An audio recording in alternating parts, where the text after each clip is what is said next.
Hello बच्चों, स्वागत है आपका वीक बूस्टर चैनल पे। और आज हम पढ़ने वाले हैं क्लास 10th का चैप्टर 2 केमिस्ट्री बुक का एसिड्स बेसिस एंड सॉल्ट। ठीक है, और आज इस लेक्चर में पूरे चैप्टर को हम लोग कवर करेंगे। ठीक है, चलिए एनसीईआरटी को लाइन बाय लाइन पढ़ करके समझेंगे और ये एग्जामिनेशन के लिए बहुत ही हेल्पफुल होने वाला है। देखिए, इसमें लिखा है एसिड्स बेसिस एंड सॉल्ट। अभी तक एसिड्स के बारे में आप यही जान रहे होंगे कि जो एसिड्स होते हैं वो शावर होते हैं टेस्ट में, शावर, ठीक है, खट्टे होते हैं और वो ब्लू लिटमस पेपर को रेड में कन्वर्ट करते हैं। बेसिस के बारे में आपका आइडिया होगा कि बेसिस जो होते हैं वो बिटर होते हैं टेस्ट में और रेड लिटमस पेपर को ब्लू में कन्वर्ट करते हैं। सॉल्ट क्या है? तो सॉल्ट हम लोग देखेंगे कि भाई ये तो न्यूट्रल भी हो सकते हैं, एसिडिक बेसिक भी हो सकते हैं। ठीक है, और इनका फॉर्मेशन कैसे होता है? जब एसिड्स और बेस आपस में रिएक्ट करते हैं। और भी चीज़ों में फॉर्मेशन होता है। यहाँ पे सॉल्ट का मतलब कॉमन सॉल्ट मत समझिए, सोडियम क्लोराइड जिसे आप घर में यूज़ करते हैं। साइंस में सॉल्ट अनेक है ना। चलिए अब हम लोग समझते हैं। लिखा है, you have learn in your previous classes that the sour and bitter taste of food are due to acids and bases. आप जानते हैं कि अगर कोई फूड एसिड खट्टा लग रहा है, शावर लग रहा है, जैसे सपोज दैट नींबू खट्टा लग रहा है, मैंगो, ठीक है, तो ये सारे शावर लग रहे हैं क्योंकि इसमें एसिड है। बीटर, अब बीटर क्या लगता है भाई? तो आप देखे होंगे कि जो बेकिंग सोडा होता है वो बीटर टेस्ट में होता है। इसके अलावा आप देखेंगे कि जो हमारा सोप है, अगर वो गलती से माउथ में चला जाता है किसी तरीके से तो वो बीटर टेस्ट होता है। ठीक है, एक्चुअली उसमें बेस पाया जा रहा है। अब लिखा है कि sour and bitter tastes of food are due to acids and bases respectively.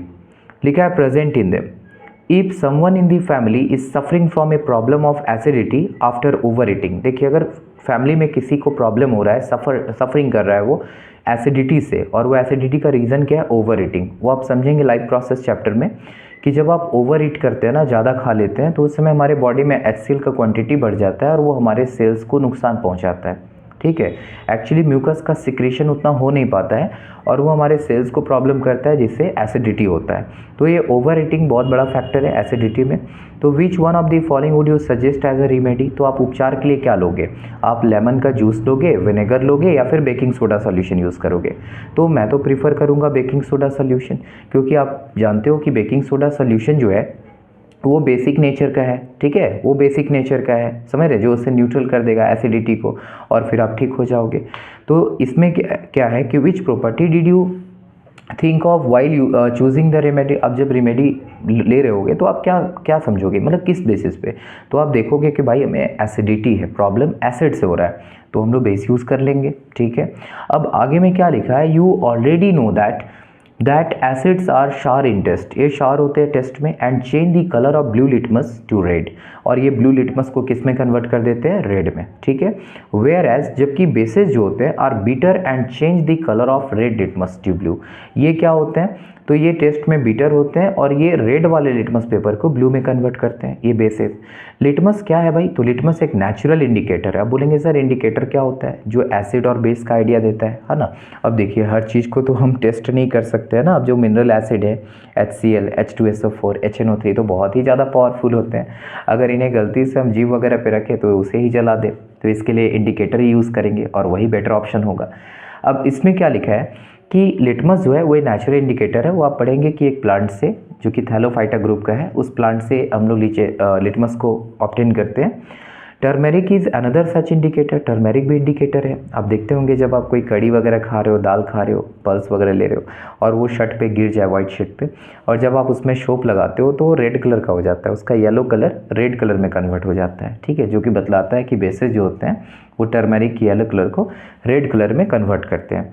Have you notice that a stain of curry on a white cloth becomes reddish brown when soap which is basic in nature is scrubbed on it? जब आप उसको scrub करते हो it turns yellow again, और ये yellow हो जाता है when the cloth is wash with plenty of water, जब आप उसमें फिर से बहुत सारा पानी डालते हो।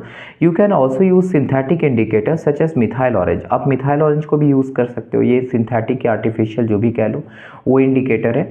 ये क्या करता है कि जो मिथाइल ऑरेंज है ना, वो एसिड में, समझिएगा, ये एसिड में क्या करता है? तो एसिड में रेड कलर देता है ना। जबकि अगर ये बेस रहे तो बेस में ये येलो कलर देता है। जबकि जो आपका फिनोल्फथैलीन है वो क्या करता है? तो एसिड में कलरलेस हो जाता है, जबकि जब आप बेस डालेंगे तो ये पिंक हो जाएगा।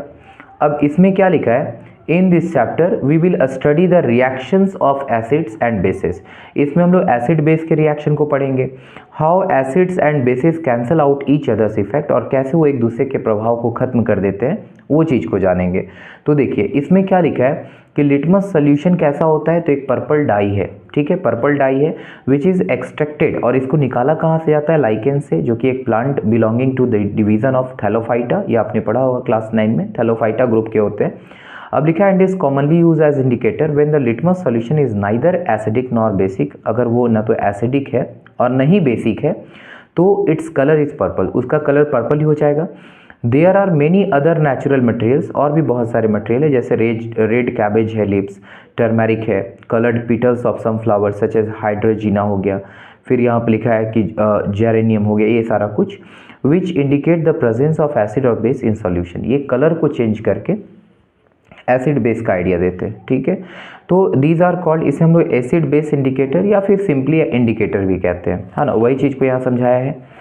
आगे क्या है वो समझिए, लिखा है क्या कि understanding the chemical properties of acids and basis, इनके हम लोग केमिकल प्रॉपर्टीज़ को समझेंगे।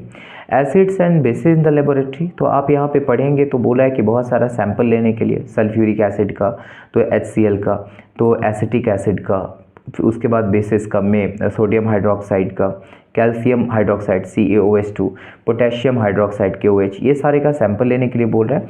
और बोलता है कि जब आप उसको रेड लिटमस सॉल्यूशन में डालोगे तो क्या होगा, तो अगर वो बेसिक नेचर के होंगे तो रेड वाला को ब्लू में कन्वर्ट करेंगे, अगर वो एसिडिक नेचर के होंगे तो ब्लू वाला को रेड में कन्वर्ट करेंगे, ठीक है। अगर वो एसिड होंगे तो फिनोल्फथालीन को कलरलेस कर देंगे, बेस होंगे तो पिंक कलर कर देगा। अगर मिथाइल ऑरेंज के केस में अगर वो एसिड होगा तो रेड कलर में कन्वर्ट करेगा, और अगर बेस होगा तो उसको येलो कलर में मिथाइल ऑरेंज को कन्वर्ट करेगा, ठीक है।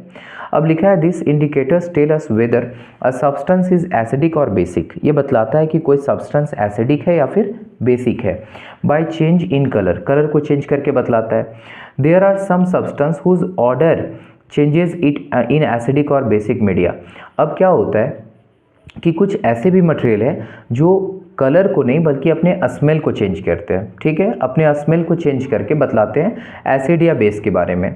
तो दीज आर कॉल्ड, इन्हें हम लोग कहते हैं ऑल्फैक्टरी इंडिकेटर्स, ठीक है। ऑल्फैक्टरी इंडिकेटर एक्चुअली ये अपने स्मेल को चेंज करते हैं। जैसे अगर आपको कुछ एग्जाम्पल मैं बताऊँ तो आप वैनिला जान रहे हो, है ना, बहुत सारी चीज़ों में फ्लेवर ऐड करने के लिए डाला जाता है, अनियन हो गया, क्लोव हो गया। तो मान लीजिए वैनिला है तो एसिड में इसका जो नेचुरल स्मेल है वो बना रहता है, लेकिन जैसे ही आप इसको बेस में डालते हो इसका जो स्मेल है वो डिसअपियर हो जाता है। अनियन के साथ भी कुछ ऐसा ही केस है, अगर आप उसे एसिड में डाले हो तो स्मेल बना हुआ है, लेकिन जैसे ही बेस में डालते हो इसका स्मेल खत्म हो जाता है, ये भी ऑल्फैक्टरी इंडिकेटर है। अब लिखा है how do acids and basis react with metal, ये एसिड और बेसिस जो होते हैं वो मेटल के साथ कैसे रिएक्शन करते हैं।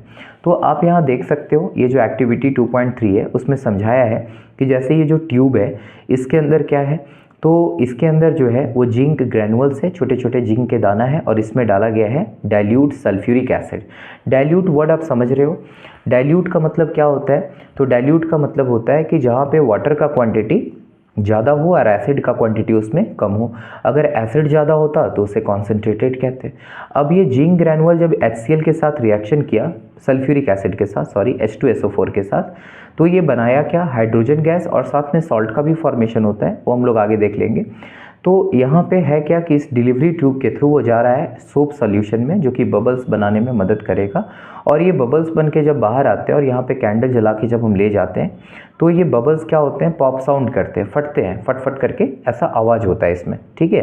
ये presence of oxygen hydrogen gas को रिप्रेजेंट करता है। ओके, आगे देखिए, आगे में क्या है कि note the metal in the above reaction displace hydrogen, ये हाइड्रोजन को डिस्प्लेस कर देता है, एसिड से हटा देता है उसको।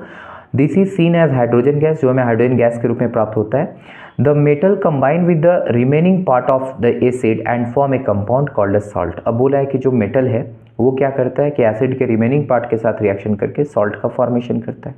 यहाँ पे सॉल्ट का मतलब कॉमन सॉल्ट नहीं समझेंगे, ठीक है। कॉमन सॉल्ट जिसे आप फूड में यूज़ करते हैं NaCl, साइंस में अनेक सॉल्ट है, बहुत सारे सॉल्ट है, ठीक है। दस the reaction of metal with an acid, उसको आप समराइज कर सकते हैं ऐसे कि एसिड जब मेटल के साथ रिएक्शन करता है तो ये सॉल्ट और साथ में क्या बनाता है, हाइड्रोजन गैस बनाता है। ठीक है, आगे दिखाया है कि भाई जो बेस होते हैं, देखिए यहाँ पे NaOH है, वो जिंक के साथ रिएक्शन करके सोडियम जिंकेट और वो भी हाइड्रोजन गैस का फॉर्मेशन किए। ठीक है, लेकिन यहाँ पे क्या है कि you find again that hydrogen is form in the reaction, however such reaction are not possible with all metal, ये सारे मेटल के साथ ऐसा नहीं होता। ठीक है, आगे में क्या लिखा है कि how do metal carbonates and metal hydrogen carbonates react with acid. जो मेटल कार्बोनेट होते हैं मतलब मेटल के साथ CO3 जुड़ा रहेगा, या जो मेटल हाइड्रोजन कार्बोनेट होते हैं जिनके साथ HCO3 जुड़ा होता है, वो एसिड के साथ कैसे रिएक्शन करते हैं। तो आप यहाँ पे देख सकते हैं कि the reaction occurring in the above activity as written as, ठीक है, इसमें आप देख रहे हैं कि जो Na2CO3 है सोडियम कार्बोनेट जो कि सॉलिड स्टेट में है, ये मेटल कार्बोनेट हो गया सोडियम कार्बोनेट। जब ये रिएक्शन कर रहा है HCl के साथ जो कि एक पावरफुल एसिड है, बहुत ही पावरफुल एसिड है, तो ये बना रहा है सॉल्ट NaCl बना रहा है, साथ में H2O का फॉर्मेशन कर रहा है और साथ में कार्बन डाइऑक्साइड गैस बना रहा है। उसी तरह से जब हम मेटल हाइड्रोजन कार्बोनेट का बात करें NaHCO3, ये बेकिंग सोडा का फॉर्मूला है जो कि एक बेसिक नेचर का मटेरियल है। जब ये रिएक्शन करता है HCl के साथ हाइड्रोक्लोरिक एसिड के साथ, तो ये बना रहा है NaCl, साथ में H2O वाटर और साथ में CO2 गैस बना रहा है। आप नीचे देख रहे हैं कि on passing the carbon dioxide gas, अब ये जो कार्बन डाइऑक्साइड गैस का फॉर्मेशन यहाँ पे हो रहा है, अगर आप उसको पास करते हो लाइम वाटर के ऊपर से, तो ये क्या करेगा कि लाइम वाटर जो है जो कि कैल्शियम हाइड्रोक्साइड होता है, ये रिएक्शन करके CO2 के साथ CaCO3 जो कि एक तरीके का PPT होता है, प्रेसिपिटेट होता है। अब आप बोलोगे सर प्रेसिपिटेट, तो प्रेसिपिटेट याद होगा ये इनसॉल्युबल मटेरियल होता है जो कोई वेजल के कंटेनर के नीचे बैठ जाता है, ये वाटर में डिजॉल्व नहीं होता है, फिर वो उस कंटेनर के बॉटम में जाकर के सेटल डाउन हो जाता है, बैठ जाता है, उसको PPT से आप प्रेसिपिटेशन रिएक्शन में भी इस रिएक्शन को आप लिख सकते हो। और साथ में क्या बनाता है H2O। ये रिएक्शन बहुत ही बड़ा चीज़ बतलाता है, मैं आपको बतला रहा हूँ कि जैसे अगर मान लीजिए ना कि आप अपने घर में वाइट वॉश किए हो, पुछाड़ा किए हो इधर के लैंग्वेज में, तो आप देखोगे तुरंत से शाइनिंग नहीं आता, वो 1-2 दिन का वक्त लगता है। एक्चुअली रीज़न ये होता है ना कि वो कार्बन डाइऑक्साइड गैस के साथ रिएक्शन करता है और रिएक्शन करने के बाद जो है वो आपका बनाता है CaCO3 जिसमें फिर वो लाइटनिंग आ जाता है, ठीक है, चमक आ जाता है। आगे में क्या लिखा है कि on passing excess carbon dioxide gas, लेकिन अगर आप एक्सेस कार्बन डाइऑक्साइड को पास करवाते हो तो ये रिएक्शन होगा। जैसे CaCO3 है प्लस H2O CO2, अगर एक्सेस दिए तो ये बना दिया CaHCO3 और साथ में 2, ये AQ सॉल्युबल इन वाटर, ये अब सॉल्युबल हो गया, पहले तो ये प्रेसिपिटेट के फॉर्म में था। अब लिखा है कि लाइम स्टोन चाहे चौक हो चाहे marble are different form of calcium carbonate, वो सब CaCO3 का ही अलग अलग फॉर्म है, इसी का अलग अलग फॉर्म है वो, ठीक है। आगे में क्या लिखा है कि all metal carbonate and hydrogen carbonate react with acid, ये एसिड के साथ रिएक्शन करके सॉल्ट, कार्बन डाइऑक्साइड गैस और साथ में क्या देते हैं वाटर, जो कि अभी हम पीछे देखे भी। इसका मतलब हुआ अगर हम समराइज करें तो हम बोल सकते हैं कि जो मेटल कार्बोनेट और मेटल हाइड्रोजन कार्बोनेट होते हैं वो एसिड के साथ रिएक्शन करके सॉल्ट, कार्बन डाइऑक्साइड गैस और साथ में क्या बनाते हैं, वाटर बनाते हैं। ठीक है, यहाँ तक क्लियर है? ओके, अब आगे समझिए, how do acids and bases react with each other, ये एक दूसरे के साथ कैसे रिएक्शन करते हैं, एसिड और बेस एक दूसरे के साथ कैसे रिएक्शन करते हैं, समझिए इस चीज को। लिखा है in the above activity we have observed that the effect of a base is nullified by an acid and vice versa, the reaction taking place is written as, देखिए यहाँ पे एक बेस दिख रहा है जो कि पावरफुल बेस है, HCl दिख रहा है जो कि पावरफुल एसिड है, जब ये दोनों रिएक्शन करते हैं तो बनाते हैं NaCl, सॉल्ट और वाटर। अब लिखा है कि the reaction between an acid and a base to give a salt and water is known as, इस रिएक्शन को हम लोग क्या कहते हैं, न्यूट्रलाइजेशन रिएक्शन।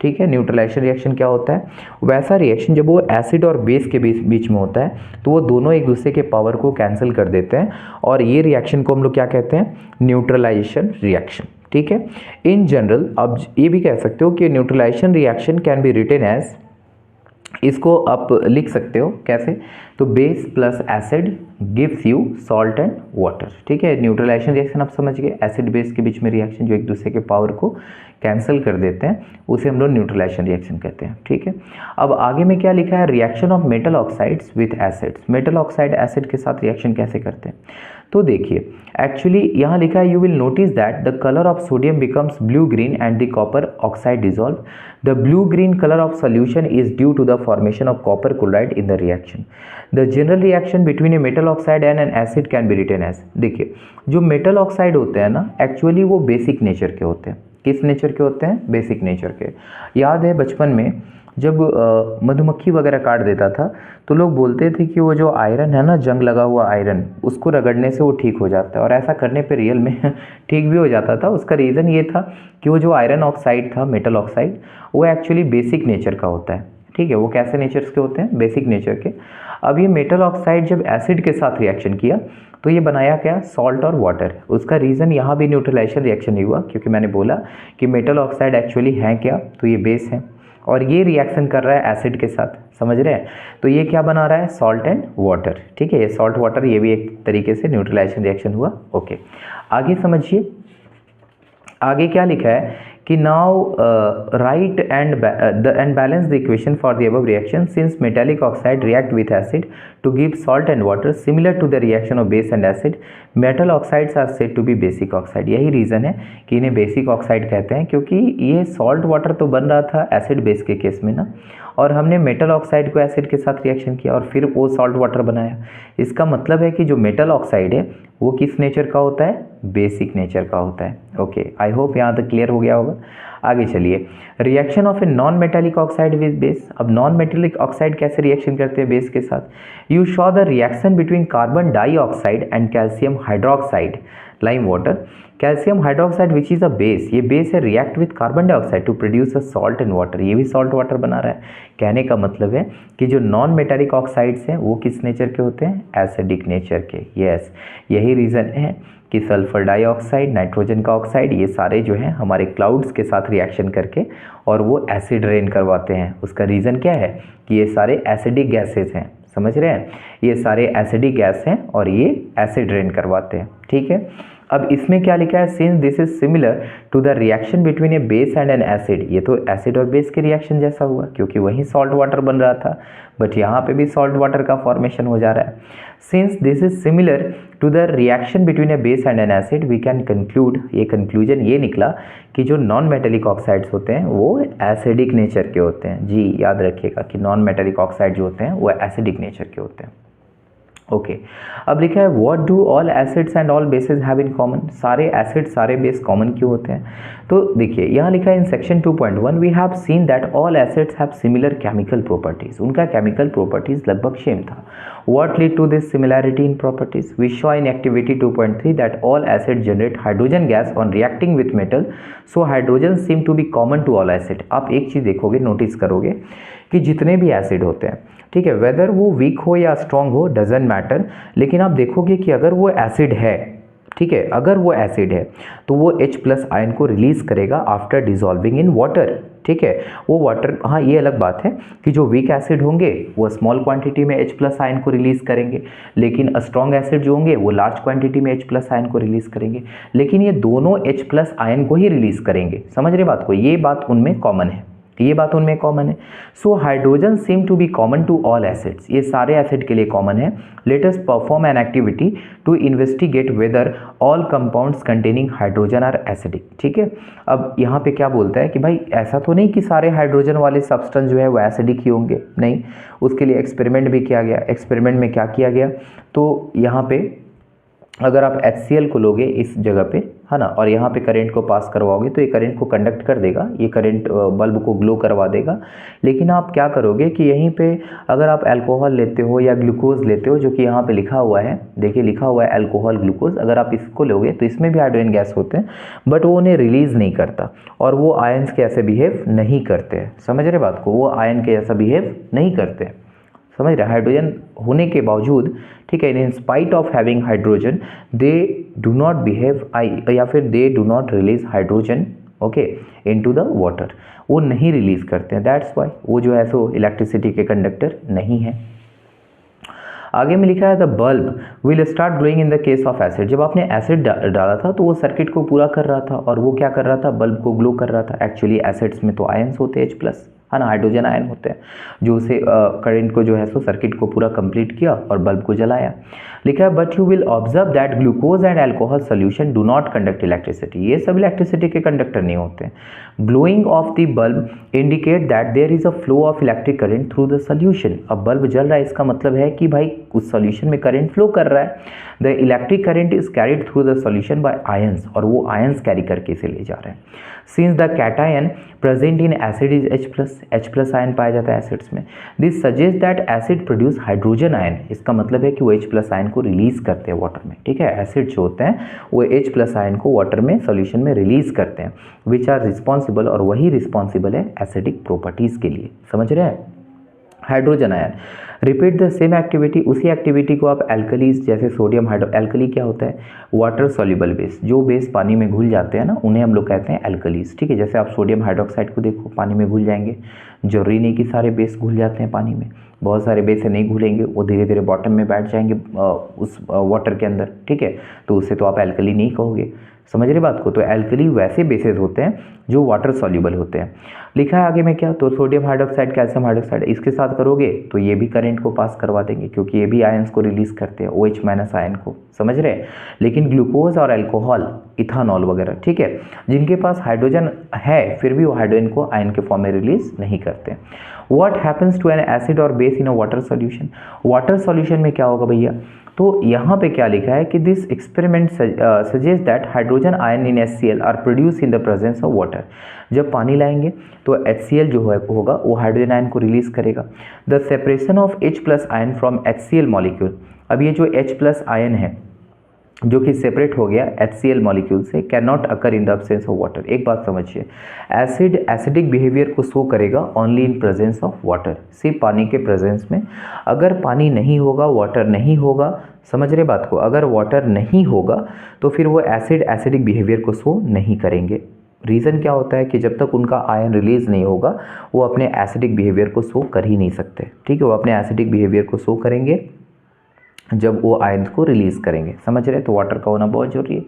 HCl H2O में घुल करके H3O प्लस आयन, साथ में Cl माइनस आयन दिया।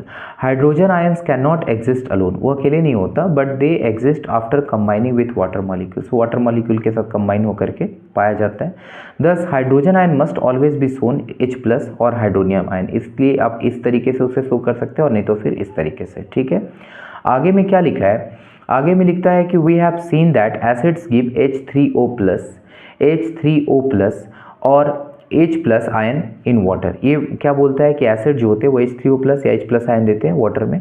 Let us see what happen when a base is dissolve in water. चलिए देखते हैं कि जब बेस वाटर में डिसॉल्व होता है तब क्या होता है।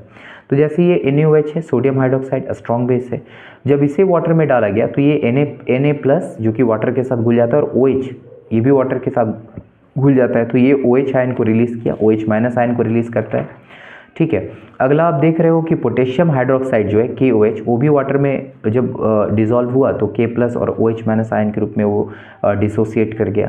MgOH2 है, मैग्नीशियम हाइड्रोक्साइड, सेम केस है, H2O में डिसॉल्व होकर के Mg2 प्लस और 2OH का फॉर्मेशन किया। लिखा है बेसिस जनरेट, ये बेसिस जो होते हैं ना वो जनरेट करते हैं hydroxide ion, OH minus ion को जनरेट करते हैं वाटर में। Bases which are soluble in water are called alkalis, और वैसे बेस जो वाटर में घुल जाते हैं उन्हें हम लोग क्या बोलते हैं, एल्कलीज कहते हैं। ये तो मैं पहले भी बताया कि एल्कली वैसे बेसिस होते हैं जो वाटर में क्या होते हैं, घुल जाते हैं। सारे बेस वाटर में नहीं घुलते, लेकिन जो एल्कलीज होते हैं वो वाटर में डिसोसिएट हो जाते हैं, घुल जाते हैं, सॉल्युबल होते हैं वो। लिखा है now as we have identify that all acid generate H plus and all bases generate OH minus, we can view the neutralisation reaction as follow. अब आप देखिए न्यूट्रलाइजेशन रिएक्शन होता कैसे है, जैसे आपने पढ़ा है कि एसिड बेस के साथ मिल करके सॉल्ट और वाटर का फॉर्मेशन करता है, समझ रहे हैं। तो यहाँ पे है HX प्लस MOH, तो ये MX, ठीक है, इसका ये वाला पार्ट X के साथ जुड़ा और साथ में ये बना दिया HOH। कहने का मतलब है कि H प्लस OH माइनस के साथ जुड़ करके क्या बनाता है, H2O बनाता है, ठीक है। इस तरीके से न्यूट्रलाइजेशन रिएक्शन होता है, पूरा वाटर का फॉर्मेशन होता है। अब आगे में क्या लिखा है, the process of dissolving an acid और a base in water is a highly exothermic one. देखिए एसिड को या बेस को पानी में डालना ये बहुत ही हाईली एक्सोथर्मिक होता है, बहुत हीट यहाँ पे रिलीज होता है, समझ रहे।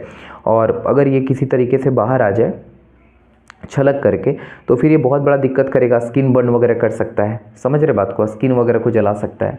तो इसमें क्या है ना कि ये एक्सोथर्मिक है ना, ये हाईली एक्सोथर्मिक होता है। Care must be taken while mixing concentrated nitric acid और सल्फ्यूरिक एसिड विथ वाटर। बहुत ज़रूरी है, बहुत ही ज़रूरी है कि आप ध्यान रखें जब आप एसिड को, खास करके ये जो मिनरल एसिड है, सल्फ्यूरिक एसिड और नाइट्रिक एसिड, जब इसको आप पानी के साथ मिक्स कर रहे हो तो the acid must always be added slowly to water. याद रखिएगा, वाटर को एसिड में नहीं डालते हैं, एसिड को वाटर में डालते हैं, वो भी धीरे धीरे डालते हैं, स्टीयरिंग करते हुए, उसको हिलाते हिलाते धीरे धीरे, ठीक है, उसमें मिलाते मिलाते उसको डालते हैं। If water is added to a concentrated acid, अगर पानी डाल दिए तो एसिड। तो लिखा है the heat generated may cause the mixture to splash out, ये बाहर आ सकता है स्प्लैश होकर के, छलक करके, एंड कॉज बर्न, ये जला सकता है स्किन्स को। The glass container may also break due to excessive local heating, जो ग्लास यूज़ करेंगे अगर हम इस एक्सपेरिमेंट में, वो भी टूट सकता है क्योंकि यहाँ हीट बहुत ज़्यादा, मैंने बताया बहुत ज़्यादा हीट रिलीज होता है यहाँ पे। Look out for the warning sign, यहाँ पे बगल में आप देख पा रहे होगे warning sign display on containers containing concentrated acid and bases, ये बहुत ही खतरनाक होते हैं, मेटल को भी ये कर सकते हैं, जब डाइजेस्ट कर सकते हैं तो फिर हमारा बॉडी क्या है। मिक्सिंग एन एसिड और base with water result in decrease in the concentration, इससे कॉन्सेंट्रेशन क्या होता है, डिक्रीज हो जाता है, क्योंकि मैंने बोला कि जैसे जैसे आप वाटर मिलाएंगे तो वाटर मिलाने से क्या होगा कि उसका कॉन्सेंट्रेशन घटने लगेगा, एसिड का या बेस का, पर unit volume. Such a process is called, इस प्रोसेस को हम लोग क्या बोलते हैं, डाइल्यूशन, एंड द एसिड और the base is said to be diluted, इसमें इस प्रोसेस को डाइल्यूशन कहते हैं, जबकि इसमें एसिड और बेस जो है वो क्या होते जा रहा है, डाइल्यूट होते जा रहा है, उसको डाइल्यूटेड कहेंगे, ठीक है। आगे में लिखा हाउ स्ट्रॉन्ग आर एसिड और बेस सॉल्यूशन, अब कोई एसिड और बेस सॉल्यूशन कितना स्ट्रॉन्ग होता है, इसे कैसे बताएंगे। तो लिखता है कि we know how acid base indicators can be use to distinguish between an acid and a base. हम यहाँ पे बोलते हैं, हम जानते हैं कि एसिड बेस इंडिकेटर जो होता है वो कैसे, आपको बताया कि कौन एसिड है कौन बेस। अभी तक आपने लिटमस पेपर के बारे में पढ़ा, मिथाइल ऑरेंज के बारे में पढ़ा, फिनोल्फथालीन के बारे में पढ़ा आपने, ठीक है, ये सारी चीज़ें बताया जो आपको आइडिया दे रहा था कि कौन एसिड है कौन बेस है। We have also learn in the previous section about dilution and decrease in concentration of H+ और OH आयंस इन सोल्यूशन। हमने ये भी सीखा कि कैसे डाइल्यूशन होता है, कैसे उनके कॉन्सेंट्रेशन को वाटर में मिक्स करके, मिला करके उनके कॉन्सेंट्रेशन को हम डिक्रीज कर सकते हैं। Can we quantitatively find the amount of this ion present in a solution? Can we judge how strong a given acid or base? क्या हम ये जान सकते हैं कि कोई एसिड या बेस कितना स्ट्रॉन्ग है या कितना कमज़ोर है? तो वी कैन डू दिस, हाँ बिल्कुल जान सकते हैं। कैसे? By making use of universal indicator, इसमें हम लोग यूनिवर्सल इंडिकेटर कहेंगे, विच is a mixture of several indicators, उसमें बहुत सारे इंडिकेटर्स मिले होते हैं। The universal indicator shows different colour at different concentration of hydrogen ion in a solution. अब अलग अलग कॉन्सेंट्रेशन, हाइड्रोजन आयन के कॉन्सेंट्रेशन वाले सोल्यूशन अलग अलग कलर इसमें दिखलाते हैं। A scale for measuring hydrogen ion concentration in a solution called pH scale. अब यहाँ पे एक पीएच स्केल होता है जिसको हम लोग, जो कि हाइड्रोजन के कॉन्सेंट्रेशन के ऊपर बेस्ड होता है, इसको पोर्टेंज ऑफ हाइड्रोजन सोरेनसन नाम के व्यक्ति ने इसको ये किया था, बनाया था, इन्वेंटर वही है। तो the P in pH stand for, इसे पोर्टेंज है ना, जिसका जर्मनी में मीनिंग होता है power. On the pH scale we can measure pH generally from 0 to 14, ठीक है, इसका जो वैल्यू होता है 0 से 14 होता है। 0 में वो वेरी एसिडिक होता है, अगर किसी का पीएच वैल्यू 0 आ रहा है मतलब आप समझ जाइए कि वह स्ट्रॉन्ग एसिड है, और अगर उसका पीएच वैल्यू 14 आ रहा है मतलब आप समझ जाइए कि वह स्ट्रॉन्ग बेस है। PH should be thought of simply as a number which indicate the acidic or basic nature of solution. Higher the hydronium ion concentration, lower is the pH value. Hydrogen का concentration अगर ज़्यादा होगा तो pH value उसका कम होगा। जैसे आप देखेंगे कि जो न्यूट्रल सॉल्यूशन है, मतलब न तो एसिड है और न ही बेस है, उसका pH value आता है 7, वैल्यू लेस देन 7, अगर वैल्यू 7 से कम आता है पीएच स्केल में मतलब आप समझ जाइए कि वह एसिडिक सॉल्यूशन है। As the pH value increase from 7 to 14, और अगर पीएच वैल्यू ज़्यादा जा रहा है, 7 से 14 की ओर जा रहा है, तो आप समझ जाइए कि वो जो है सो स्ट्रॉन्ग बेस है, ठीक है। 7 से कम आएगा तो एसिड, और जैसे जैसे कम आते जाएगा जिसका सबसे कम पीएच वैल्यू होगा वो स्ट्रॉन्ग एसिड होगा। जबकि बेस के केस में क्या होता है कि 7 से अगर वैल्यू ऊपर जा रहा है पीएच स्केल का तो आप समझ जाइए कि वो बेस है, और जितना ज़्यादा पीएच वैल्यू होगा उतना स्ट्रॉन्ग बेस होगा। It represent an increase in OH- ion concentration in the solution, that is increase in the strength of alkali। जैसे जैसे वैल्यू बढ़ेगा वो बतलाएगा कि जो एल्कली है, जो बेस है, वो पावरफुल है। Generally paper impregnated with the universal indicator use for measuring pH, ठीक है। चलिए ये बात हो गया यहाँ पे। इसका वैल्यू 0 से 14 होता है, 7 पे न्यूट्रल होता है, 7 से कम होते जाएगा एसिडिक नेचर इंक्रीज करेगा, 7 से ऊपर जाएगा बेसिक नेचर इंक्रीज करेगा, ठीक है। चलिए ये सारी बातें समझ में आ गई। अब यहाँ पे कुछ है सलाइवा वगैरह है, उसका कलर क्या होगा पीएच का, ये चीज़ को आपको बनाना है। यहाँ पे देख सकते हैं आप कि डिफरेंट पीएच वैल्यू का 0 से 14 उनका कलर्स भी क्या है डिफरेंट है, ठीक है।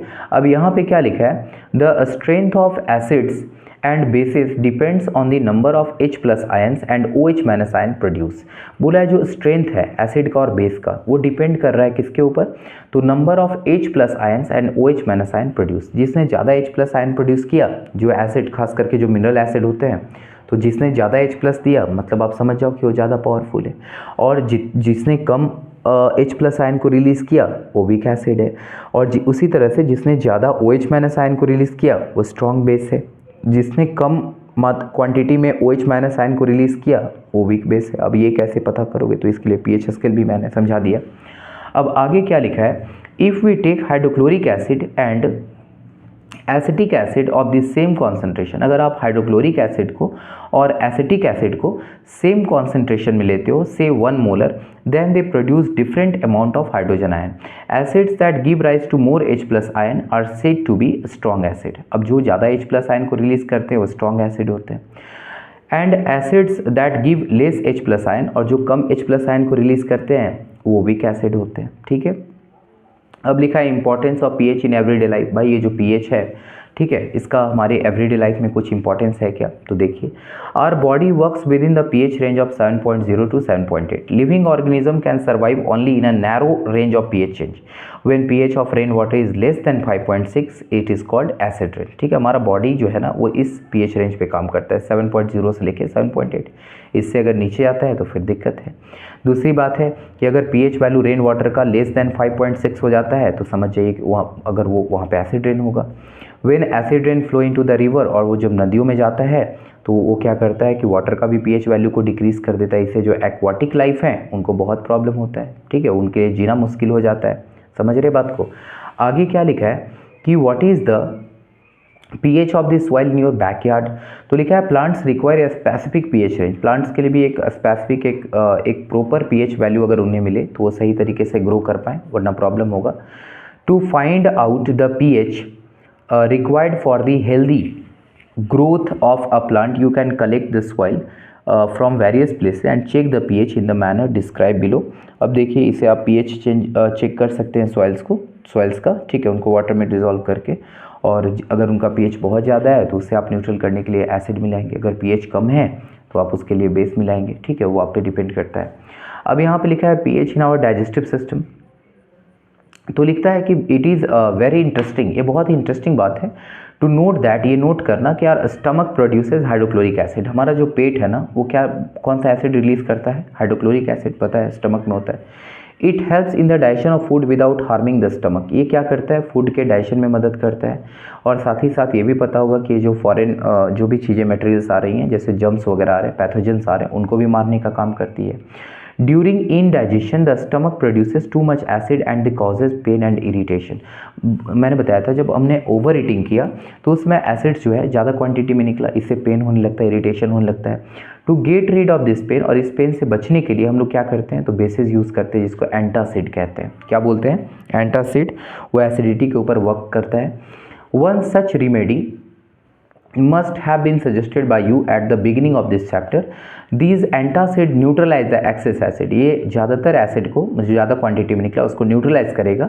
और ये होता क्या है, तो मैग्नीशियम हाइड्रोक्साइड, जिसको आप मिल्क ऑफ मैग्नीशिया MgOH2 कह सकते हैं, ये माइल्ड बेस, माइल्ड मतलब आप समझ रहे हैं बहुत ज़्यादा पावरफुल नहीं होता। Is often use for this purpose, इसे हम लोग रिमेडी में यूज़ करते हैं, एसिडिटी के रिमेडी में से यूज़ करते हैं।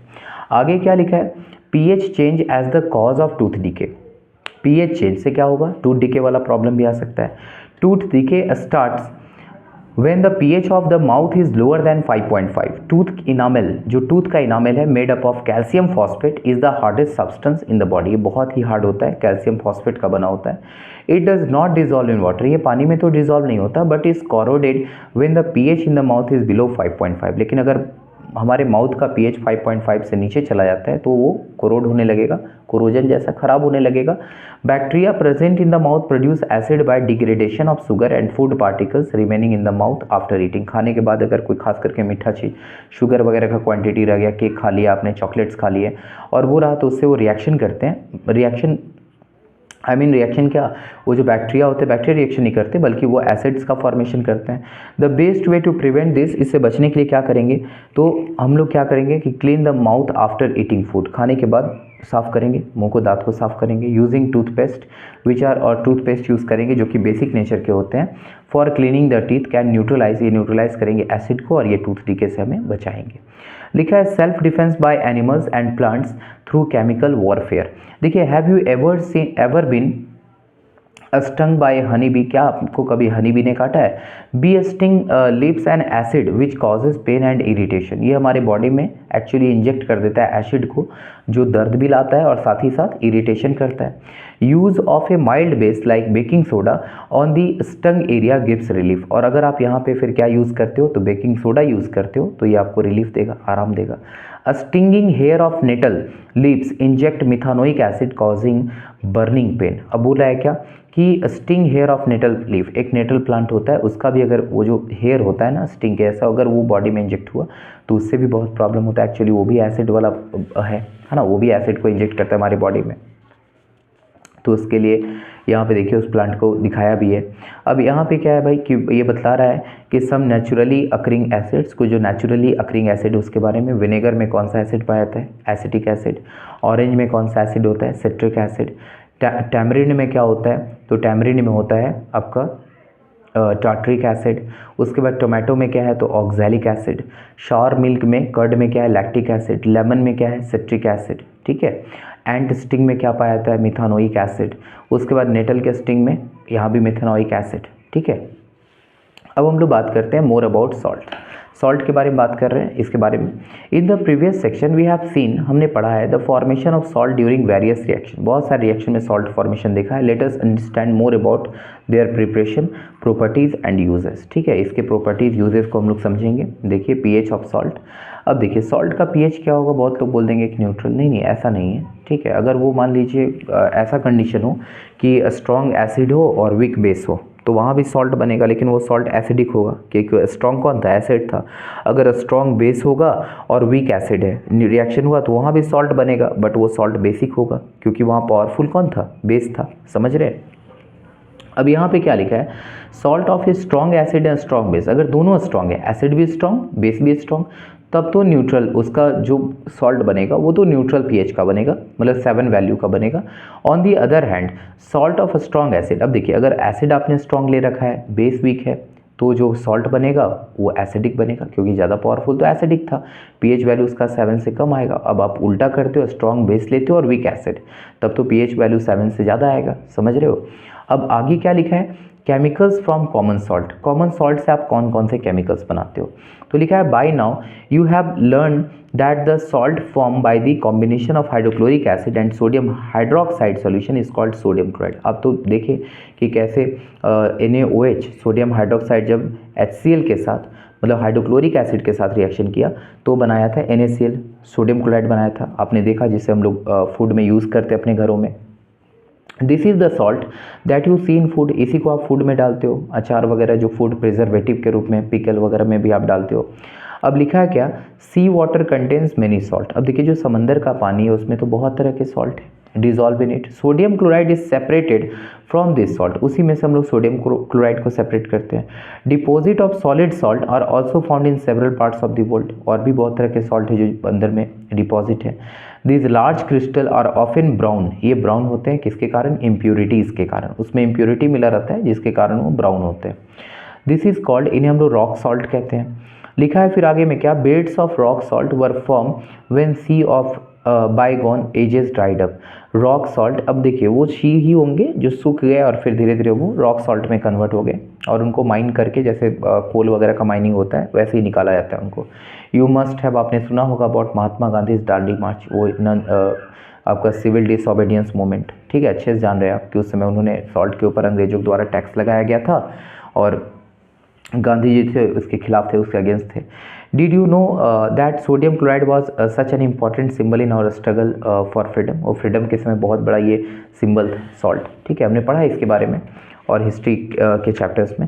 अब आगे में क्या लिखा है? Common salt A raw material for chemicals. अब हम लोग देखेंगे कि भाई कॉमन सॉल्ट से क्या क्या सा चीज़ बनता है, उसे जानेंगे।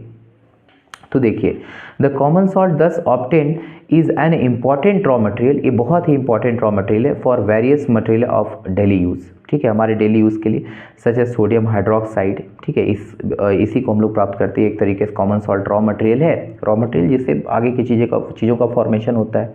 जैसे आप शुगर जो है उसके लिए रॉ मटेरियल क्या होगा, शुगर केन। कॉटन का क्लॉथ है तो उसके लिए रॉ मटेरियल कॉटन प्लांट का वो जो कॉटन बॉल्स हैं वो सारे हैं। अब यहाँ पे क्या लिखा है कि इससे आप sodium hydroxide, baking soda, washing soda, bleaching powder, है ना, और भी बहुत कुछ प्राप्त करते हो। Let us see how one substance is use for making all this different substance. चलिए एक एक करके समझते हैं कैसे ये बनते हैं। सबसे पहले बात करें सोडियम हाइड्रोक्साइड का, तो बोलता है when electricity is pass through an aqueous solution of sodium chloride. जब अगर वो एक्वस सोल्यूशन है सोडियम क्लोराइड का, जिसे हम लोग ब्रीन कहते हैं, अगर आप वहाँ से इलेक्ट्रिसिटी को पास करवाओ तो इट डिकम्पोजेज टू फॉर्म, ये बनाता है सोडियम हाइड्रोक्साइड, ठीक है। और दिस प्रोसेस इज कॉल्ड, इस प्रोसेस को हम लोग क्या कहते हैं, क्लोर एल्कली प्रोसेस कहते हैं। Because of the product formed, क्योंकि इसमें जो प्रोडक्ट बनता है वो क्लोर जो कि क्लोरीन है, और एक एल्कली बनता है जिसे हम लोग सोडियम हाइड्रोक्साइड बोलते हैं। अब ये बहुत ही इंपॉर्टेंट है क्लोर एल्कली प्रोसेस, कि देखा आपने कि सॉल्ट है, वाटर, सॉल्ट को वाटर में डिजोल्व किया जो कि ब्रीन कहलाया, और आपने यहाँ पे क्या किया, तो यहाँ पे लिखा है कि ये जब रिएक्शन हुआ और इलेक्ट्रिसिटी को पास करवाया तो आप देख रहे हैं कि सोडियम हाइड्रोक्साइड, साथ में क्लोरीन गैस और साथ में हाइड्रोजन गैस का फॉर्मेशन हुआ। अब यहाँ जो क्लोरीन गैस है is given of at the anode, वो चला जाएगा एनोड पे, ठीक है, जो कि पॉजिटिव इलेक्ट्रोड होता है, एंड हाइड्रोजन जो है वो कैथोड पे चला जाएगा। सोडियम हाइड्रोक्साइड सॉल्यूशन जो होगा वो फॉर्म नियर द कैथोड, वो भी कैथोड के बगल में होगा, कैथोड के सामने होगा। अब यहाँ पे लिखा है कि the three product produce in this process are all useful, ये सारे यूजफुल होते हैं, सबको यूजफुल है ये सारा। अब यहाँ पे क्या लिखा है ब्लीचिंग पाउडर के बारे में, you have already come to know that chlorine is produce during the electrolysis of aqueous sodium chloride. अब बोला है जब सोडियम क्लोराइड का हम लोग इलेक्ट्रोलाइसिस करवाते हैं तो यहाँ पे क्या बोला है कि क्लोरीन प्रोड्यूस होता है। अब बोला है ना कि ये ऑफ एक्वस सोडियम क्लोराइड, हमने बताया था कि जब आप नमक को पानी में घोल देते हो तो उसे क्या बोलते हैं, ब्रीन कहते हैं। लिखा है this chlorine gas is use for the manufacture of bleaching powder, इसे फिर हम लोग यूज़ करते हैं ब्लीचिंग पाउडर के मैन्युफैक्चरिंग में। Bleaching powder is produce by the action of chlorine on dry slaked lime. अब देखिए कैसे ब्लीचिंग पाउडर बनता है, तो जब आप स्लेक्ड लाइम के CaOH2 के ऊपर से क्लोरीन को गुजारते हो तो उससे वो रिएक्शन करता है और बनाता है CaOCl2, जिसे हम लोग कैल्शियम ऑक्सीक्लोराइड कहते हैं, और साथ में वाटर। यही जो कैल्शियम ऑक्सीक्लोराइड है इसी को हम लोग क्या बोलते हैं, ब्लीचिंग पाउडर कहते हैं, ठीक है, इसी को ब्लीचिंग पाउडर कहते हैं। अब अगर बात करोगे ब्लीचिंग पाउडर के यूज़ का, कि इसे यूज़ कहाँ करते हैं, तो आप देख सकते हैं कि for bleaching cotton and linen in the textile industry, for bleaching wood pulp in paper factories, and for bleaching washed clothes in laundry. मतलब ब्लीचिंग को हम लोग कॉटन को ब्लीच करने के लिए, लिनेन को ब्लीच करने के लिए टेक्सटाइल इंडस्ट्री में यूज़ करते हैं। बहुत सारे जो लॉन्ड्री वाले होते हैं जहाँ कपड़े साफ करते हैं वहाँ पर यूज़ करते हैं। एज एन ऑक्सीडाइजिंग एजेंट, ये ऑक्सीडाइजिंग एजेंट के रूप में भी यूज़ किया जाता है, मतलब ये ऑक्सीजन प्रोवाइड करने का क्षमता रखता है, ऑक्सीडाइजिंग एजेंट के रूप में भी इसे यूज़ करते हैं। इन मेनी केमिकल इंडस्ट्रीज, बहुत सारे केमिकल इंडस्ट्रीज में, and for disinfecting drinking water to make it free of germs. और दूसरी बात है कि वाटर को ये डिसइंफेक्टेंट करता है, डिसइंफेक्टेंट के रूप में यूज़ होता है वाटर में, मतलब जर्म्स को मारने वाला, जर्म्स को ये ख़त्म कर देता है ताकि उस पानी से हमें कोई प्रॉब्लम ना हो। अब बेकिंग सोडा, तो बोलता है कि the soda commonly use in the kitchen, जो आप किचन में यूज़ करते हो for making tasty crispy pakora, है ना, जो थोड़ा सा खस्ता पकौड़ा बनाने के लिए आप यूज़ करते हो, और बेकिंग सोडा। तो लिखा है some time it is added for faster cooking, जल्दी पकाने के लिए भी इसे डालते हैं। The chemical name of the compound, इसका केमिकल नेम क्या है, सोडियम हाइड्रोजन कार्बोनेट NaHCO3, और कहीं ना कहीं ये भी सॉल्ट NaCl से ही ये फॉर्म होता है।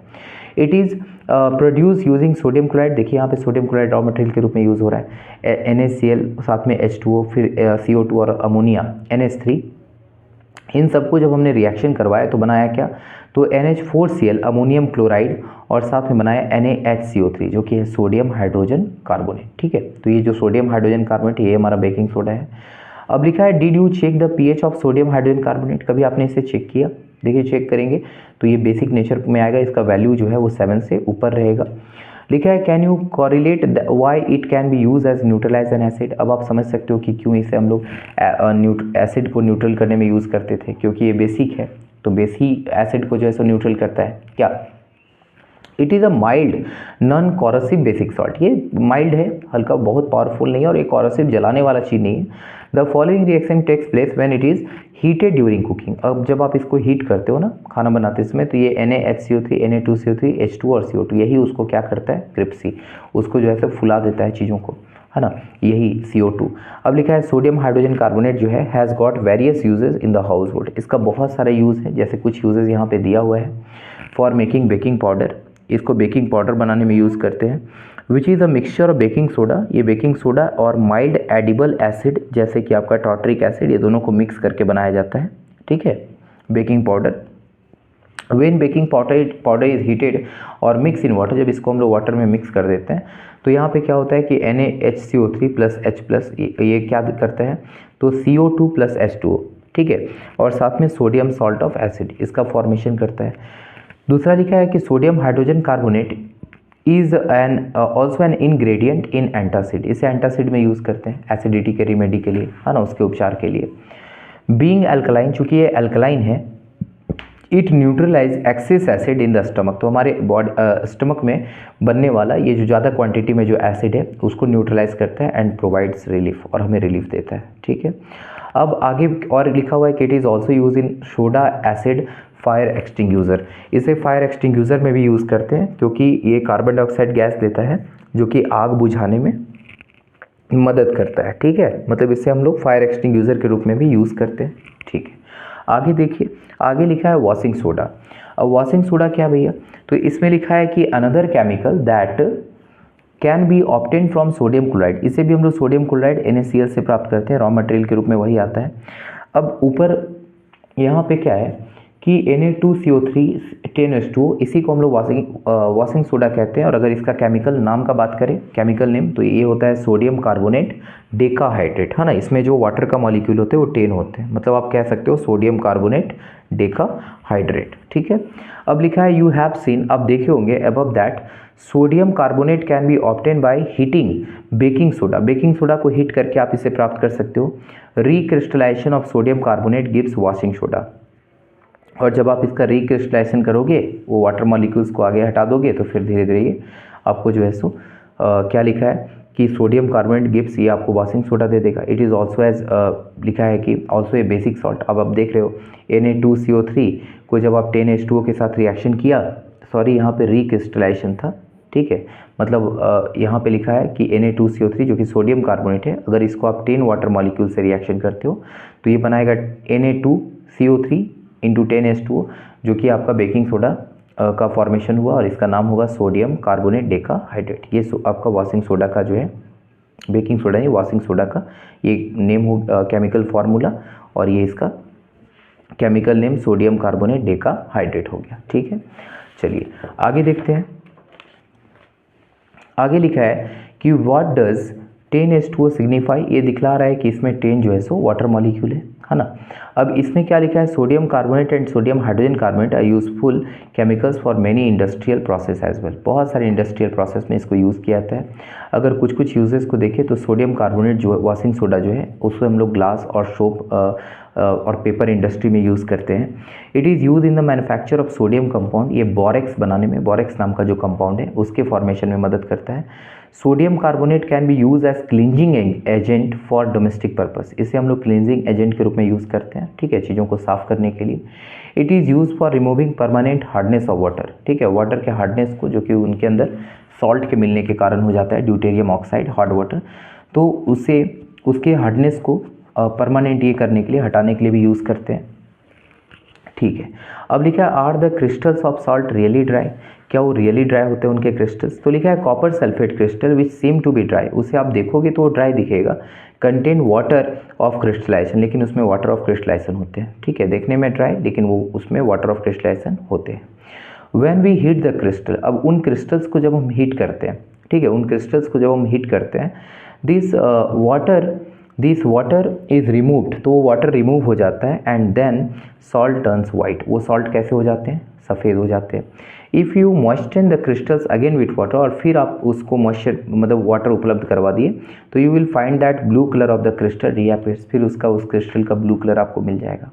Water of crystallisation is the fix number of water molecule present in one formula unit of salt. उस सॉल्ट में कितना वाटर के मॉलिक्यूल है वो आपका वाटर ऑफ क्रिस्टलाइजेशन कहलाता है। जैसे आप कुछ एग्जांपल ले लें, CuSO4 5H2O जो है, जो कि आपका कॉपर सल्फेट, और यहाँ पे 5H2O दिख रहा है। तो ये जो 5H2O इसमें क्या दिखला रहा है कि भाई ये जो वाटर ऑफ क्रिस्टलाइजेशन इसका क्या है ना, कॉपर सल्फेट का तो 5 है, ठीक है, इसमें 5 वाटर के मॉलिक्यूल हैं। जबकि आप सोडियम कार्बोनेट डेकाहाइड्रेट को देखें, जो कि आपका वॉशिंग सोडा का फार्मूला था, तो आप देख रहे हैं Na2CO3 10H2O में कि इसमें 10 वाटर मॉलिक्यूल है, जो कि 10 वाटर ऑफ क्रिस्टलाइजेशन है इसका, ठीक है। अब आगे आता है प्लास्टर ऑफ पेरिस। ये क्या है, प्लास्टर ऑफ पेरिस नाम पड़ा क्योंकि ये पेरिस में ही इसका खोज हुआ था इसीलिए। अब इसमें लिखा है क्या, ऑन हीटिंग जिप्सम, जब हम जिप्सम को हीट करते हैं ना, कितने केल्विन पे, तो 373 केल्विन पे, तो इट लॉसेज वाटर मॉलिक्यूल, ये वाटर मॉलिक्यूल को लॉस करता है एंड बिकम्स, और क्या बन जाता है, तो कैल्शियम सल्फेट हेमीहाइड्रेट, जिसका फॉर्मूला होता है CaSO4 ½ कैल्शियम सल्फेट हेमीहाइड्रेट, है ना। इसी को हम लोग क्या कहते हैं, तो पॉप प्लास्टर ऑफ पेरिस कहते हैं, ठीक है। यही आपका प्लास्टर ऑफ पेरिस होता है।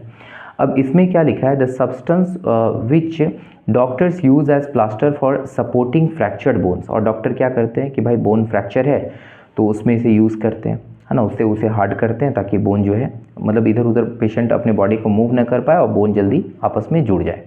Plaster of Paris is a white powder, ये वाइट पाउडर होता है। अब and on mixing with water, जब आप इसको पानी में मिलाते हैं तो इट चेंजेस टू जिप्सम, ये जिप्सम बन जाता है once again giving a hard solid mass, ठीक है, और वो पूरा ठोस है। देखिए यहाँ दिखाया है कि जैसे प्लास्टर ऑफ पेरिस है, वाटर के साथ रिएक्शन करके वापस से जिप्सम बना दिया। Note that only half a water molecule is shown to be attach as water of crystallisation. How can you get half a water molecule? It is written in this form because 2 formula units of CaSO4 share 1 molecule of water, क्योंकि इसमें 2 CaSO4 होंगे तब एक water molecule होता है, but यहाँ पे fraction के फॉर्म में दिखा है जो कि पॉसिबल नहीं है। अब लिखा है share 1 molecule of water, plaster of Paris is use for making toys. इसका टॉय, अब देखिए यहाँ पे ½ लिखा हुआ है, ठीक है, तो इसे तो होल नंबर में होना चाहिए था। एक्चुअली ये साथ में रहेंगे, CaSO4 2 रहेगा टोटल, 2 जो कैल्शियम सल्फेट होगा ना उसके साथ 1 वाटर मॉलिक्यूल होगा, लेकिन अगर चूंकि यहाँ पे एक ही कैल्शियम सल्फेट हेमीहाइड्रेट को दिखाया है इसीलिए 1/2 लिख दिया है और कुछ नहीं। तो इसे हम लोग क्या करते हैं, टॉयज बनाते हैं। मटेरियल्स फॉर डेकोरेशन, बहुत सारे डेकोरेशन के मटेरियल बनते हैं। And for making surface smooth करने के लिए सरफेस को, ताकि वो मुलायम हो जाए, रफ ना रहे। Try to find out why is calcium sulphate hemihydrate called plaster of Paris. और प्लास्टर ऑफ पेरिस क्यों कहते हैं बताया था मैंने, पेरिस में इसका एक्चुअली सबसे पहले इसे पाया गया था। Okay, thank you. I hope कि आप इस चैप्टर को समझे होंगे और ये आने वाले एग्जामिनेशन में आपको बहुत हेल्प करेगा, ठीक है, ये वीडियो बहुत हेल्प करेगा। ओके, धन्यवाद, थैंक यू।